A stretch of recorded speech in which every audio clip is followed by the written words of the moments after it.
100, 200 years ago, they already knew where the best wine coming from. Je vais sûrement être très iconoclaste en vous disant ça, je vais choquer beaucoup de monde, mais est-ce que vous vous êtes posé la question de savoir pourquoi toutes les grandes vinaigreries étaient toutes installées dans les grandes régions viticoles françaises? On s'était demandé avec Thierry si on ferait parce qu'il y a comme il y a de l'oïdium derrière aussi. À mon avis, il y a déjà au moins, je dirais, 20% de la récolte qui est déjà en l'air. Hein. Je ne voulais pas être vigneron. Non, non, c'était pas, je n'étais pas destiné au métier parce que j'avais deux frères qui étaient plus âgés que moi et qui devaient rester à la vigne. Et comme j'étais le plus jeune et mon père n'avait pas une superficie suffisante, donc c'est moi qui devais partir.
Un domaine, c'est une philosophie, c'est une façon d'envisager le travail dans une certaine direction. Un vin, c'est quelque chose qui est fait à l'image des vins du passé que l'on connaît. Hein. Et quand la Romanée Conti ou la Tâche ou le Richebourg se dégustent de telle manière, c'est parce que nous avons notre image de Romanée Conti et de Richebourg et qu'on le fait pour être comme ça. C'est-à-dire ce qu'on essaye de faire, c'est faire des vins qui soient très purs, où la technique de vinification est la plus simple possible. Parce que tous les vins qu'on a dégustés dans le passé sont des vins qui ont été faits comme ça. Et notre image du vin, elle est comme ça.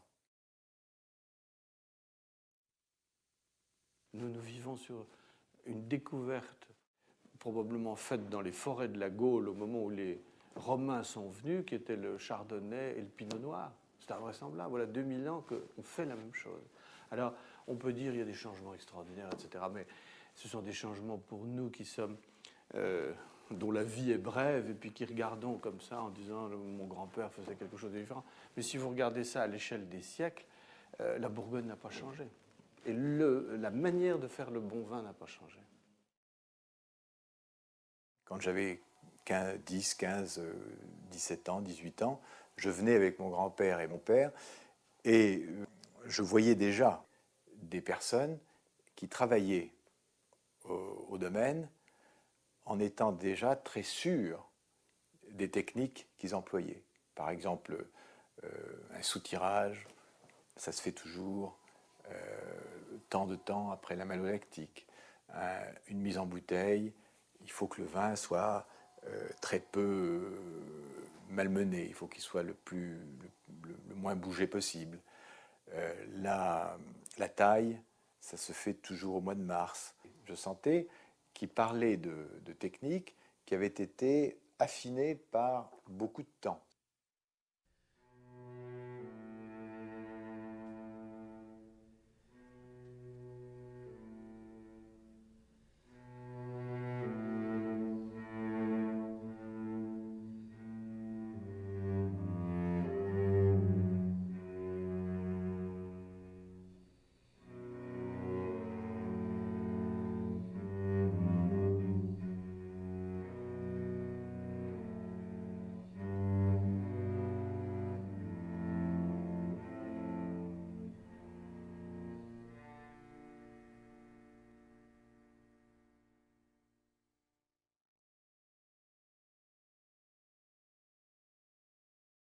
À Vaune-Romanée, il y a une fantastique histoire derrière,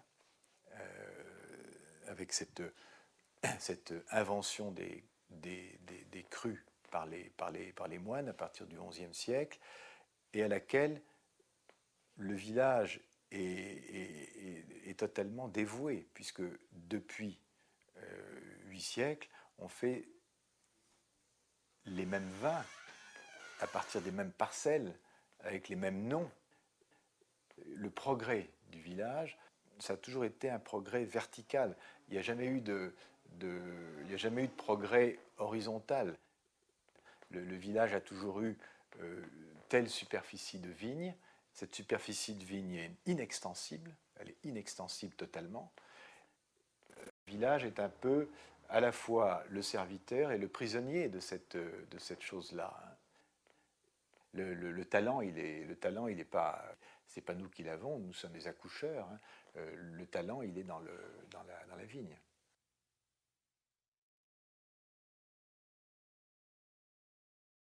Premièrement, c'est déjà trouver l'opportunité des vignes. C'est ça le plus difficile en Bourgogne. La première vigne que j'ai achetée, c'est un Echezeaux en 1983. Bon, c'est une opportunité comme ça s'est entendu à l'épicerie du coin. Et puis, j'arrivais et je me suis investi tout de suite dans les vignes, quoi. Mais c'est à peu près la seule parcelle que j'ai achetée, parce que mes moyens étant quand même limités. On a un terroir unique. On peut dire que Vaune-Romanée a la chance de réunir les plus grands crus du monde sur un tout petit terroir. La superficie d'ensemble des grands crus de Vaune-Romanée est de, je sais pas, 9, 17, environ 25 hectares, 25-28 hectares, vous voyez, donc c'est pas très grand. Mais par contre, c'est connu du monde entier. Hein. La vigne, comme vous pouvez le voir, est présente autour de toutes les maisons et on ne peut pas construire où on veut, hein, sauf arracher des vignes.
Ce qui ne veut pas dire qu'il ne faut pas de technologie moderne, parce que, par exemple, il y a 100 ans, mon Duvau-Blocher aurait été extrêmement content d'avoir une table de tri.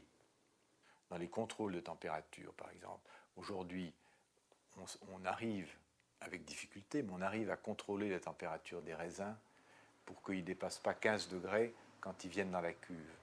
Autrefois, ils mettaient dans les cuves des pains de glace, ils mettaient le vin dehors la nuit, ils soutiraient le vin, ils le mettaient la nuit dehors, des choses comme ça.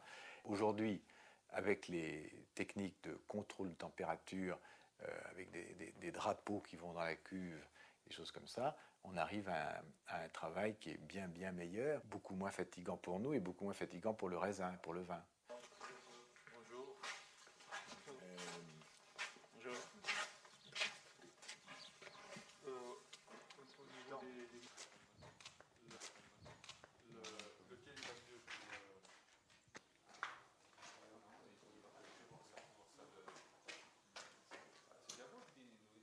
Ben, tout simplement, on naissait au pays et on mourait au pays. Hein. On était vigneron de père en fils, mais il faut quand même dire que la quantité de vignes est restée la même. Hein. Ça n'a pas augmenté, la superficie n'a pas augmenté. Mais par contre, les moyens de culture existants ont fait qu'il fallait beaucoup moins de monde pour faire un hectare de vigne. Vous comprenez, avant on piochait les vignes à la pioche, ensuite on a labouré avec le cheval, et à l'apparition des tracteurs enjambeurs, évidemment un tracteur enjambeur faisait le travail de 3 chevaux. Donc automatiquement ça a supprimé du personnel, ce qui fait qu'il y a des gens qui étaient nés ici mais qui ont été obligés de partir, contraints et forcés, parce qu'ils n'avaient pas de travail au pays.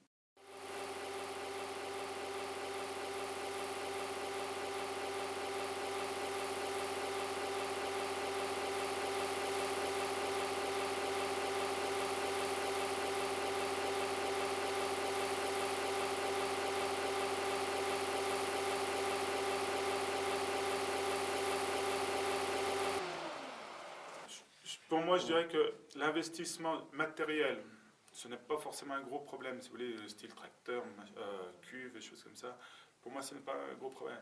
Moi, ce que j'essaye de faire, j'aime mieux faire un petit peu, mais suivre le produit pour que moi, quand je mets mon nom, je sais, sur la bouteille, sur l'étiquette, je sais ce qu'il y a dedans, c'est ma responsabilité. Le vin, c'est beaucoup de petits plus. Vous savez, il faut faire attention au fût, il faut faire attention à la date de mise en bouteille, il faut faire attention au choix de la filtration ou non, le choix de la date de vendange. Je suis peut-être un petit peu trop passionné ou des choses comme ça, mais j'aime bien faire quelque chose qui me ressemble. Ça amuse les gens, mais depuis 85, je recolle tous les vins au blanc d'œuf et je les tire à la main. Alors c'est pas pour faire ancien ou pour faire joli, c'est que je considère que pas filtrer les vins, coller les vins au blanc d'œuf à la main et les tirer bouteille par bouteille avec ce qu'on appelle une chèvre à 2 becs, hein, je pense que, j'en suis sûr même, parce qu'on a fait des essais comparatifs pendant des années, je pense qu'on obtient de meilleurs vins comme ça. Alors il se trouve qu'on revient à une tradition ancienne. Mais ce qu'on ne dit pas au public, c'est qu'avant de faire ça, on prélève dans chaque fût, on a un laboratoire qui est relativement bien équipé, on fait des essais de culture dans des boîtes de pétri, pour voir si c'est possible. Il y a des vins qu'on continue à filtrer légèrement parce que on va au désastre si on tirait à la main. Donc la technologie moderne est venue au secours d'une technologie ancienne qui date du Moyen-Âge.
filmé à l'entrée ou Ah, c'est ça les vedettes.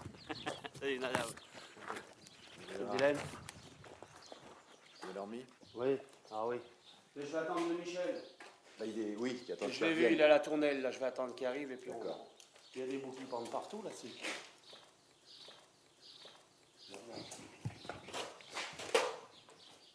On s'était demandé avec Thierry si on ferait les... Parce qu'il y a comme il y a de l'oïdium derrière aussi, j'ai été voir hier. Il y a des rangs de chardonnay, à... Comment ça s'appelle? Verger, là. Oui. C'est à côté de la jeune plante. Oui. À côté de la Ou plante ce qu'on a planté Testament. cette année, oui. J'ai eu vraiment la peur de ma vie, j'en ai transpiré. Je suis arrivé, sur les 3 premiers rangs, tous les pieds enduits. D'oïdium? Ouais. Oui. Et puis, bon, j'ai failli rentrer catastrophé, non, plus que catastrophé. Et puis, heureusement, je me suis forcé à aller voir. Heureusement, il y en a Il y a que 3 il y en a très peu, d'entrée, il y en a quoi. très peu, il y en a très peu ailleurs, il y en a très peu. Et j'avais oublié, Thierry, c'est du chardonnay là. Oui, oui, il y a 3 rangs de chardonnay, Voilà, c'est ça. 3 ou 4 ans de Ouais, ouais. chardonnay. Oui, Et- qu'on a des greffes qui nous on voit, restaient, c'est qu'on avait repiqué un rang. chardonnay vraiment atteint. Hein. Cette année, oui. C'est extraordinaire. Mais alors, j'ai été revoir à la Fortune, puis Camelot, Ça y est, c'est ça enrayé. progresse. Oh non, c'est pas enrayé. C'est enrayé.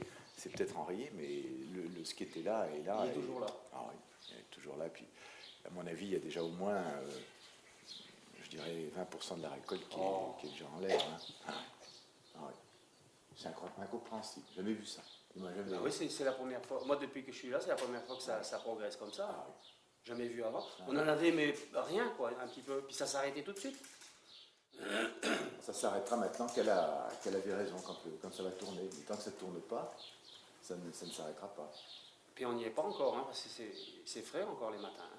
Oh oui, oh oui, il faut encore. C'est on en frais. attend Entre, quelques là, je viens semaines, de la ville, là, en plein centre, il y a 17 seulement. Ah oui. En plein centre-ville, alors en pleine, il y a 11, 12, hein, pas plus. Ah oui, il va falloir 15 jours, 3 semaines pour que ça... Ça va repousser les vendanges, ça. Hein. Peut-être.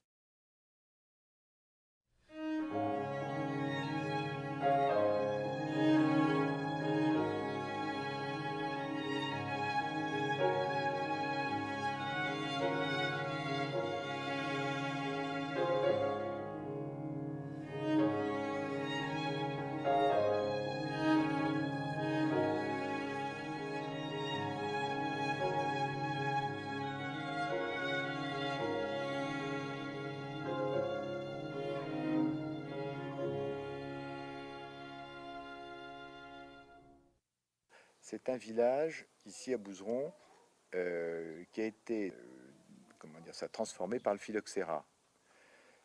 Mais contrairement à Rully, par exemple, ou à Chassagne ou Puligny, qui sont tout près, la réaction de la viticulture est plutôt d'abandonner la vigne plutôt que de recommencer.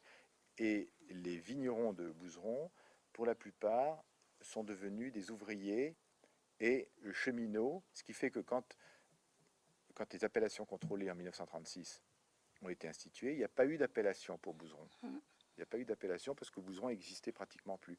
Alors ce qu'on a fait avec les vignerons de Bouzeron, après que je sois arrivé, on a remis Bouzeron sur la carte. Voilà.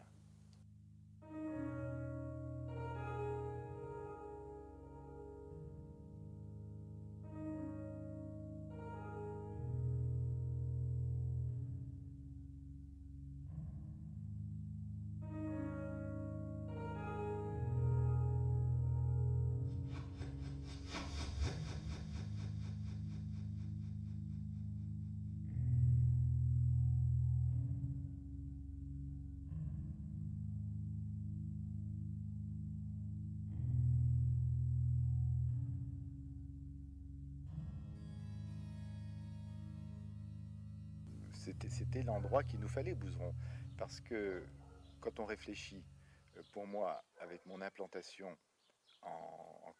avec le domaine en Côte d'Or, ce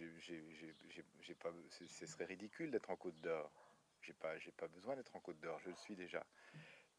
J'avais toujours travaillé dans les grands vins, et pour moi, il y avait beaucoup de choses qui étaient... J'aime bien cette expression anglaise que je n'ai pas d'équivalent français, taken for granted. Il y a beaucoup de choses qui étaient acquises. Il n'y a Par exemple, la gelée arrive très très rarement dans les grands crus. Tandis que dans des secteurs comme ici, la gelée est quelque chose qui guette tout le temps. Et, alors, on pourrait faire des choses, mais il y a une limite, le coût est très important. Donc on est juste à la limite. Faire du vin dans des appellations modestes, comme ici, c'est une grande leçon de savoir-faire. Bon. On vient de remplir une cuve pour que mon copain puisse traiter demain et puis... Ah oui, oui, oui. Mais non. 97. 96 en rouge, 97 en blanc. Quelques aligotés 96. Eh ben, ouais, samedi. Ils appellent de Nancy. Hein? Salut. Quand c'est qu'il vient? Samedi prochain, 4h.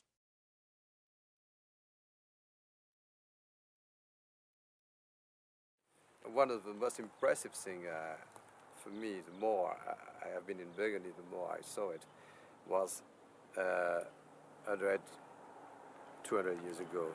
They already knew where the best wine coming from. And I was not soil analysis or any geological studies. I think it was just because where the good wines were selling for a higher price. And that's where they found that it's better in Chambertin or Richebourg or Clos la Roche than in plain Maurice Henley. Il faut savoir que la superficie de vignes plantées en Bourgogne était le double de ce qu'elle est aujourd'hui. Il y avait des vignes dans la plaine, à Agincourt, il y avait des vignes... Et alors on en revient à la notion de terroir et de sélection, c'est-à-dire que quand ils ont replanté au début du siècle, ils ont replanté les meilleurs terroirs. On a replanté les endroits dont on savait que ça faisait vraiment du bon vin. Et puis il y a tout ce que j'appellerais le vin de table, entre guillemets, les mauvais vins de la plaine qui faisaient des vins sans grâce, qui étaient du vin ordinaire. Bon, je pense qu'ils étaient produits dans le Midi moins cher, et ça valait pas le coup de faire du vin là-bas. Donc la sélection s'est faite à ce moment-là.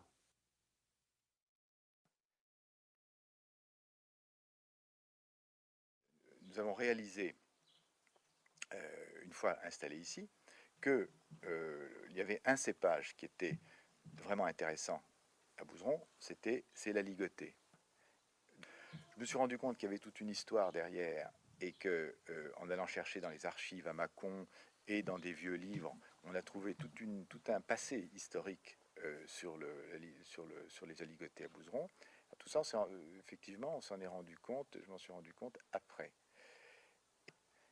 J'ai réalisé aussi que ça s'expliquait, cette réputation des aligotés de Bouzeron, ça s'expliquait par la rencontre entre une terre, un sol pauvre, maigre, très calcaire, donc peu propice à la quantité, et un cépage vigoureux et productif par essence, par essence. Et donc ce cépage productif, rencontrant une terre pauvre, maigre, produisait quelque chose d'exceptionnel par rapport aux autres aligotés en Bourgogne qui, très souvent, proviennent de terres riches dans la plaine. Il y avait autrefois des très bons aligotés qui venaient des coteaux de Meursault, de Pernan-Vergelès, d'un certain nombre de villages, mais tout ça a été éliminé pour être planté en Pinot Noir ou Chardonnay. People say a vine must suffer. That's a common cliche for it to produce good wine. Probably not suffer. Suffering is probably not the right word, because a vine shouldn't be stressed or it doesn't produce good wine. But it should certainly work to get to its nutrients, because the mineral character is what is important in wine generally. This reflection of where the wine comes from. We've adopted the pruning system in doing what's called an éventail. It's like a goblet, except it's on the row, so it's flat. And so the idea of this is to spread out the charge of the vine better on the whole of the rootstock. In the pruning, things you want to take into effect is not compacting the vines or as much as possible, spreading them out so that the air can get through and you don't have any problems with rot. And you also want to if you're aiming towards low yields, use the buds which are closest to the main foot. Ah ben demain ça va être bon. Je pense. On t'aura bien accalmie Je demain. pense. Hein? Je pense. Voilà.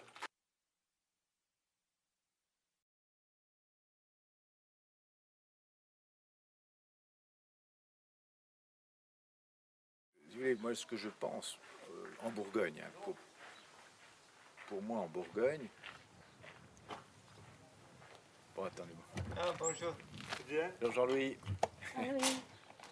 Je vous ai ramené le produit que j'ai utilisé. Bonjour Jean-Louis. Qu'est-ce qui s'est passé? Jocelyne a eu un accident? Ah oui, On a j'ai fait ça oui. tout à l'heure, oui. Oui, ça c'est le mauvais côté de la chose pour vous, ça. Bah, pour nous, non, mais pour vous surtout. Bah oui. Pour nous, c'est Donc pas moi ça me fait secondaire. beaucoup courir maintenant. Qu'est-ce qu'elle lui... Et ben comme elle descend l'escalier à l'intérieur, et apparemment d'après ce qu'elle m'expliquait, le pied est parti comme ça. Et donc elle a une entorse avec un décollement du cartilage. Et donc, Une vraie entorse alors. ah oui, oui, il a les parfaits. À Et quelle heure? hier, ils sont venus me voir à la vigne et je lui ai dit à 19h. Et le problème, il est quand je suis rentré, donc j'ai dit à Thierry, je vous ai fait 5 rangs et demi dans votre Fortune Bouchard de chardonnay, de produits de Caratane. C'est gentil. J'avais dit à Thierry, il risque de m'en rester un peu, je lui ai demandé si je pouvais me permettre de... En ado alors? Oui. C'est vrai qu'on le voit encore plus à l'atomiseur. C'est vrai qu'en soulevant les feuilles, et où vous m'avez emmené, c'était pas le plus atteint, c'est le haut qui est le plus atteint. Ah bah oui, c'est le haut. Ah oui, c'est... Je l'ai dit à Jocelyne là le soir.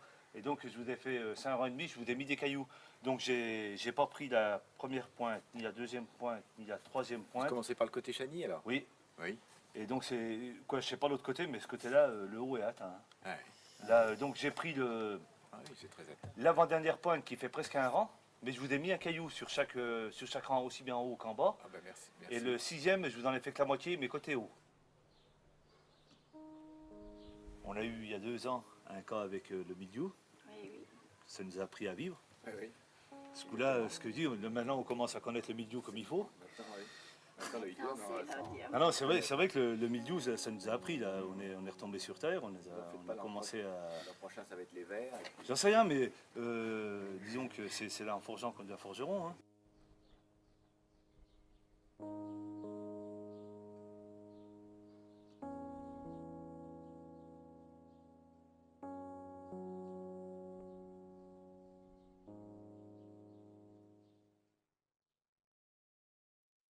Le gros problème qu'on a, c'est qu'on ne connaît pas énormément quand même l'odium. Donc on ne sait pas l'évolution à venir. Oui. On pense que si on ne fait rien, la vigne entière va y passer. Hein. Oui. Alors Aubert, lui à la limite, il a un coin là, il a un coin là-bas, un coin là-bas, un coin là-bas. S'il y a que là qui est attaqué, c'est... Voilà. Tandis que moi, c'est tout là. Oui, c'est tout.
certain que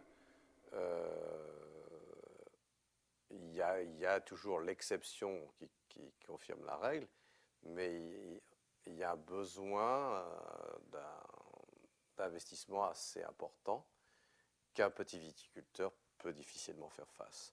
Alors, s'il est tout petit, il va pouvoir s'en sortir avec d'autres moyens, beaucoup d'efforts de physique et du matériel beaucoup plus léger en travaillant je dirais quasiment sans tracteur au niveau d'un traitement.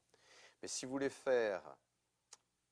voulez aller dans le sens où on travaille actuellement, par exemple, domaine du Jacques, on est très concerné par le problème de la protection de la nature.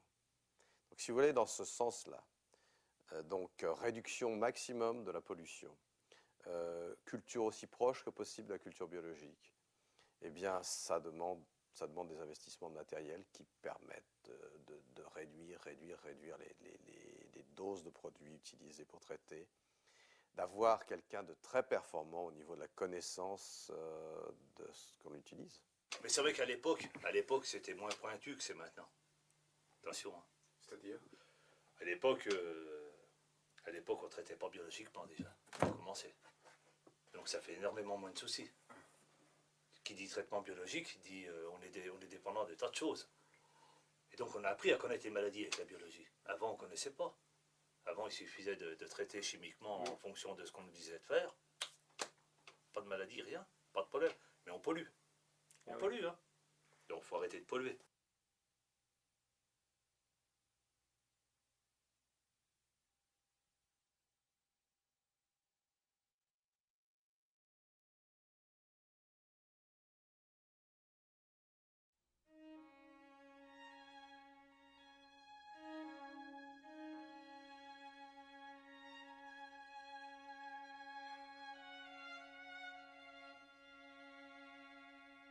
Vous savez, dans toutes les civilisations, il y a ce que j'appellerais le mythe du siècle d'or. Hein. En espagnol, on appelle ça el siglo de oro, on appelle ça le siècle d'or en France.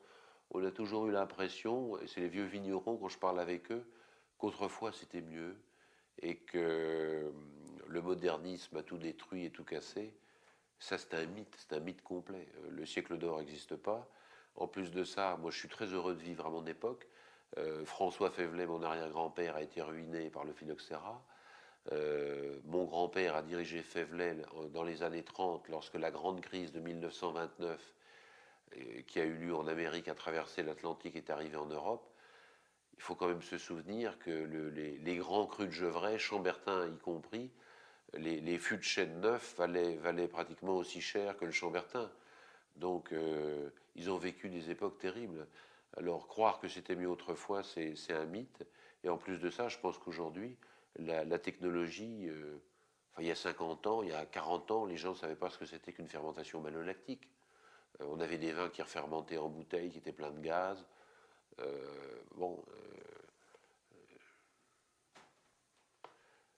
Je pense que... Alors aujourd'hui, on dit « Ah, les vins d'autrefois ». Mais c'est vrai. Bon, moi, j'ai quelques 1929 dans ma cave qui viennent de la cave de mon grand-père. Mais comme le disait mon grand-père lui-même, je l'ai bien connu, il est mort en 68. Il me disait, tu sais, François, il faut être honnête, les 29 qu'on a aujourd'hui sont les rescapés. Parce qu'en 29, il y a eu énormément de vins qui ont été loupés. On n'avait pas de contrôle de température comme on a aujourd'hui. Il faisait une année très chaude, les cuves s'emballaient. Je vais sûrement être très iconoclaste en vous disant ça, je vais choquer beaucoup de monde, mais est-ce que vous vous êtes posé la question de savoir pourquoi toutes les grandes vinaigreries étaient toutes installées dans les grandes régions viticoles françaises? Elles étaient à Dijon, elles étaient à Bordeaux, parce que au début du siècle, il y avait des loupés au point de vue vinification énormes. Alors, il y avait des vins sublimes, mais c'était les rescapés. Hein. C'est comme lorsqu'il y a eu la grande peste noire à Dijon, ceux qui ne sont pas morts, c'était les surhommes, donc ça fait une sélection naturelle. Alors les grandes bouteilles qui nous restent des années 1900 jusqu'à 1929, sont les rescapés. Mais je pense que le niveau moyen du Bourgogne aujourd'hui n'a jamais été aussi élevé au point de vue qualité. Dans une vie de vigneron, on fait du vin, oui, 30, 40, ceux qui ont le plus de chance peut-être 50 fois, mais c'est plutôt autour de 40 fois, ce qui n'est pas énorme. Et on est toujours, même si on a une expérience, des connaissances, on est toujours devant une feuille blanche, parce que ce qu'a voulu faire la nature, on ne le lit que quand c'est terminé. Donc pendant toute l'année, on est tout le temps en train on est devant une page qui s'écrit en face de vous, hein, à laquelle vous participez, mais on ne sait jamais où ça va. On ne sait jamais quel est le dessein de la nature.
Moi, mes connaissances dans la vigne, quand je suis venu, étaient nulles.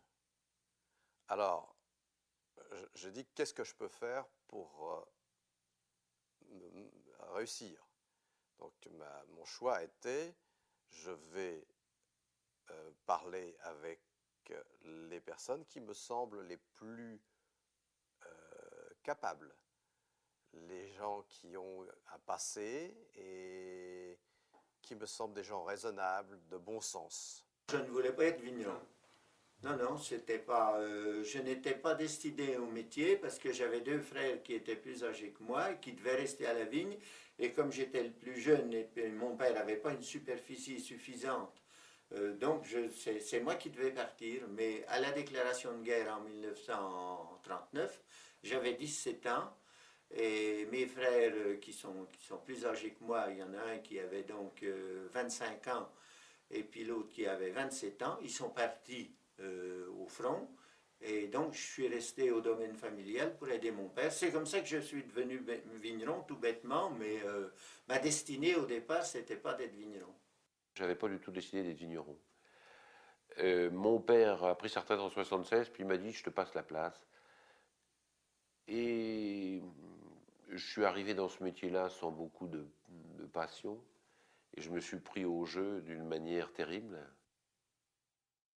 Nous sommes, alors c'est sur le plan sociologique si vous voulez, ma famille est une famille extrêmement traditionnelle. C'est la bourgeoisie provinciale dans toute sa... D'ailleurs, ici à Beaune, c'était le cas autrefois, il y a 30 ou 40 ans encore, on était vraiment de pure tradition catholique, bourgeoise, avec les qualités et les défauts que ça comporte. Et d'ailleurs, en ce moment encore, on est très traditionnel. Moi, je ne prétends pas du tout être un révolutionnaire dans ma manière de vivre en tous les cas. Et je pense que tout naturellement, quand on avait une belle affaire de famille comme la Maison Latour avec un grand domaine, il fallait quelqu'un pour continuer la tradition. Donc le 6e ou le 7e Louis Latour, mon fils, etc. C'est pour ça que mon fils m'a suivi aussi, parce que c'est tout de même assez intéressant. Maintenant, on a 200 ans, on est une des principales maisons de négoce, on est grand propriétaire, on fait des expériences ailleurs. C'est un ensemble, si vous voulez, qui est intéressant. Et d'ailleurs, une des raisons pour lesquelles moi j'ai beaucoup développé la Maison Latour, c'est justement pour que mon fils y rentre. Parce que l'économie globale en France s'est tout de même énormément développée. Hein. Quand on voit les chiffres même du produit national il y a 30 ans, 25 ans, on avance peut-être pas aussi vite que les Américains qui doublent leur économie tous les 15 ans ou quelque chose comme ça. Mais enfin, tout de même, c'est beaucoup plus important. Alors, vous avez des gens brillants, ils ne peuvent pas entrer dans un système qui demeure comme ça. Et en plus de ça, il est prouvé que les négociants de petite taille en Bourgogne sont fichus. Mon père avait connu tous les années difficiles entre les deux guerres, après la guerre. Et mon père ne souhaitait pas du tout que... en fait, il voulait que nous, dans la vie, nous fassions il ne comptait pas du tout sur le vin pour nous faire des carrières dans la vie. Il s'est passé une chose très bien pour moi, c'est que mes collègues ont demandé à travailler en horaire variable. Donc on est tenu de travailler le matin entre 9h et 11h30 et l'après-midi entre 2h et 4h. Et libre à nous de gérer notre temps comme on a envie de gérer. Et donc j'attaque le matin à 7h15 et 4h. Viticulture. Et les journées comme aujourd'hui, 4h30 dans la vigne, jusqu'à 9h30 le soir, c'est une demi-journée.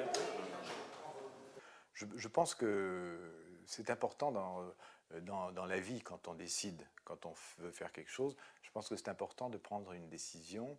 Et si on le fait uniquement parce que c'est la continuité normale, on risque de je sais pas, ou d'avoir des regrets, tandis que une décision, au moins, on est seul fautif. Et je pense que le fait de prendre une décision, de faire sa vie dans la vigne, par exemple, fait que ça vient quand même, ça prouve qu'il y a un intérêt et peut-être une passion. Il y a d'abord l'intérêt, et puis la passion se développe après. Ouais, je vais vous choquer, hein. J'ai une opinion très très tranchée. J'en ai parlé beaucoup avec mes enfants, beaucoup avec ma femme. Ce que je rêve d'une chose pour mes enfants, c'est qu'ils fassent quelque chose qu'ils aiment. On vit une seule fois.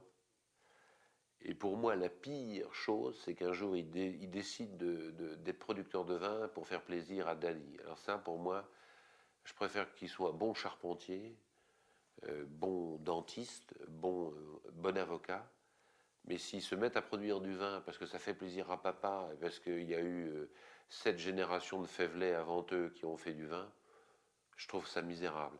Alors, je vais être franc avec vous, si aucun de mes enfants prend ma suite, ben, quelque part, j'aurai un peu un petit pincement au cœur. Mais bon, vous savez, il y a un proverbe chinois qui dit « les arbres n'atteignent jamais le ciel hein ». Donc un jour, il y aura forcément quelqu'un qui arrêtera qui arrêtera la tradition. Alors, à la génération de mon père, c'était différent, parce il y a 50 ans, 80 ans, le père disait ça, le fils disait oui, très cher père, tu as raison, je vais faire ça. Mais moi, jamais j'imposerai ça à mes enfants, jamais. C'est très clair entre nous. C'est un choix de vie. Et s'ils font ça et qu'ils produisent des bouteilles épouvantables et qui détruisent totalement le nom parce qu'ils font ça sans passion, et tous les jours ils viennent travailler en se disant mais encore un autre jour de calvaire, ça c'est la dernière chose au monde que je veux pour eux. Donc au pire, ça me fera de la peine, mais au pire je vendrai le domaine, je vendrai tout, mais je leur donnerai l'argent, enfin bon, je ferai des partages entre mes enfants, mais jamais je les obligerai à faire ce métier.